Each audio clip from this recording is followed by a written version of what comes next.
ಹಾಗಲಕಾಯಿ ಪಲ್ಯ ಅಂತ ಅಂದರೆ ಅಯ್ಯೋ ನನಗಂತೂ ಇಷ್ಟ ಇಲ್ಲಪ್ಪ, ನಾನು ತಿನ್ನೋದಿಲ್ಲ ಅಂತ ಹೇಳೋರೇ ಹೆಚ್ಚು. ಆರೋಗ್ಯಕರವಾದ ಹಾಗಲಕಾಯಿ ಪಲ್ಯವನ್ನು ಸ್ವಲ್ಪವೂ ಕಹಿ ಬರದ ಹಾಗೆ ಹೇಗೆ ಮಾಡೋದು ಅಂತ ನೋಡ್ಕೊಂಬರೋಣ ಬನ್ನಿ. ನಾನಿಲ್ಲಿ ನಾಟಿ ಹಾಗಲಕಾಯನ್ನು ಅರ್ಧ ಕೆ ಜಿಯಷ್ಟು ತಗೊಂಡಿದ್ದೀನಿ. ಅರ್ಧ ಕೆ ಜಿಯಷ್ಟು ಹಾಗಲಕಾಯನ್ನು ನೀಟಾಗಿ ವಾಶ್ ಮಾಡಿ ಇಟ್ಕೊಂಡಿದ್ದೀನಿ. ಇದನ್ನು ಇವಾಗ ಕಟ್ ಮಾಡ್ಕೊಳ್ಳೋಣ. ನಾನಿಲ್ಲಿ ಒಂದು ಹಾಗಲಕಾಯಿನ ತಗೊಂಡು ಎರಡು ಸೈಡ್ನ ಹೀಗೆ ಕಟ್ ಮಾಡ್ಕೊಳ್ತಾ ಇದ್ದೀನಿ. ಆಮೇಲೆ ಮಧ್ಯದಲ್ಲಿ ಕಟ್ ಮಾಡಿಬಿಟ್ಟು ಇಲ್ಲಿ ಒಂದು ಪೀಲರ್ನ ತಗೊಂಡಿದ್ದೀನಿ. ಇದ್ರ ಸಹಾಯದಿಂದ ಈ ರೀತಿ ಒಳಗಡೆ ಇರೋಂಥ ಸೀಡ್ಸ್ನೆಲ್ಲ ತೆಕ್ಕೋಬೇಕು. ಕೆಲವೊಬ್ಬೊಬ್ಬರು ಆ ಸೀಡ್ಸ್ ಸಮೇತವಾಗಿ ಕಟ್ ಮಾಡ್ಕೊಳ್ತಾರೆ. ನಾನಿಲ್ಲಿ ಸೀಡ್ಸ್ ಬೇಡ ಅಂತ ಅದನ್ನು ರಿಮೂವ್ ಮಾಡಿದ್ದೀನಿ. ಈಗ ಈ ರೀತಿಯಾಗಿ ಕಟ್ ಮಾಡ್ಕೊಳ್ತಾ ಇದ್ದೀನಿ. ನಾನಿಲ್ಲಿ ಸ್ಕಿನ್ನನ್ನೇನು ತೆಗಿಯೋಕ್ಕೆ ಹೋಗಿಲ್ಲ, ಸ್ಕಿನ್ ಸಮೇತವಾಗಿ ಕಟ್ ಮಾಡ್ತಾ ಇದ್ದೀನಿ.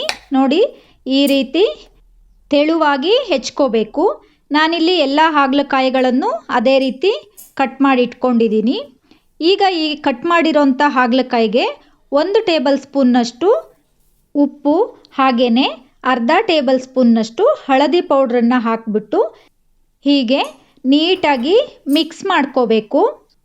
ಈ ರೀತಿಯಾಗಿ ಮಿಕ್ಸ್ ಮಾಡಿ ಒಂದು 20 ನಿಮಿಷಗಳ ಕಾಲ ನಾವು ಸೈಡಿಗೆ ಎತ್ತಿಟ್ಕೋಬೇಕಾಗುತ್ತೆ. ಏನಕ್ಕೆ ನಾವು ಈ ರೀತಿ ಮಾಡಬೇಕು ಅಂತ ಅಂದರೆ ಅದರಲ್ಲಿರೋ ನೀರಿನ ಅಂಶ ಎಲ್ಲ ಬಿಟ್ಕೊಳ್ಳುತ್ತೆ. ಅಂದರೆ ಹಾಗಲಕಾಯಲ್ಲಿರೋ ಕಹಿ ಅಂಶ ಎಲ್ಲ ಬಿಟ್ಕೊಳ್ಳುತ್ತೆ. ನಾವು ಅದನ್ನು ನೀಟಾಗಿ ಹಿಂಡಿಬಿಟ್ಟು ನೀರನ್ನು ತೆಗೆಯೋದ್ರಿಂದ ಹಾಗಲಕಾಯಲ್ಲಿರೋ 80% ಅಷ್ಟು ಕಹಿ ಅಂಶ ಕಮ್ಮಿ ಆಗುತ್ತೆ. ನೋಡಿ, ಇಲ್ಲಿ ಈಗ 20 ನಿಮಿಷ ಆಗಿದೆ, ನೀರು ಸಹ ಬಿಟ್ಕೊಂಡಿದೆ.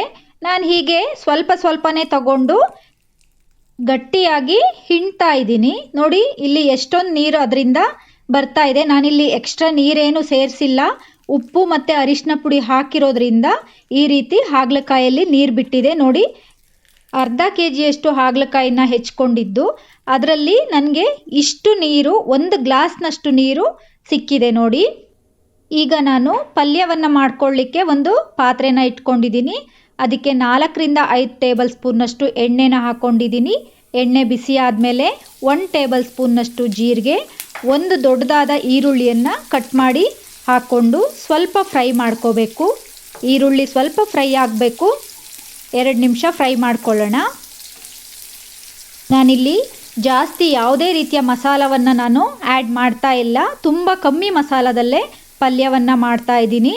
ಆಮೇಲೆ ಸ್ವಲ್ಪ ಕರಿಬೇವು ಹಾಗೆಯೇ ಹಾಗಲಕಾಯಿಯನ್ನು ಸೇರಿಸ್ಕೊಳ್ತಾ ಇದ್ದೀನಿ.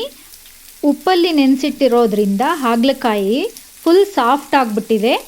ನೋಡಿ, ಇಲ್ಲಿ ಈ ರೀತಿ ನಾವು ಹಾಗಲಕಾಯಿನ 8 ರಿಂದ 10 ನಿಮಿಷ ಚೆನ್ನಾಗಿ ಫ್ರೈ ಮಾಡ್ಕೋಬೇಕು. ನಾವಿಲ್ಲಿ ಫ್ರೈ ಮಾಡೋವಾಗ ಲಿಡ್ಡನ್ನು ಕ್ಲೋಸ್ ಮಾಡಬಾರ್ದು, ಹಾಗೆಯೇ ಓಪನ್ ಆಗಿ ಬಿಟ್ಬಿಟ್ಟು ನೀಟಾಗಿ ಈ ರೀತಿ 8 ರಿಂದ 10 ನಿಮಿಷ ಫ್ರೈ ಮಾಡ್ಕೋಬೇಕಾಗತ್ತೆ.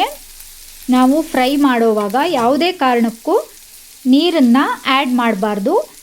ಹಾಗಲಕಾಯಿ ಚೆನ್ನಾಗಿ ಫ್ರೈ ಆದಮೇಲೆ ನಾನಿಲ್ಲಿ 4 ರಿಂದ 5 ಟೇಬಲ್ ಸ್ಪೂನ್ನಷ್ಟು ಹುಣಸೆ ಹಣ್ಣಿನ ರಸವನ್ನು ಹಾಕ್ಕೊಳ್ತಾ ಇದ್ದೀನಿ.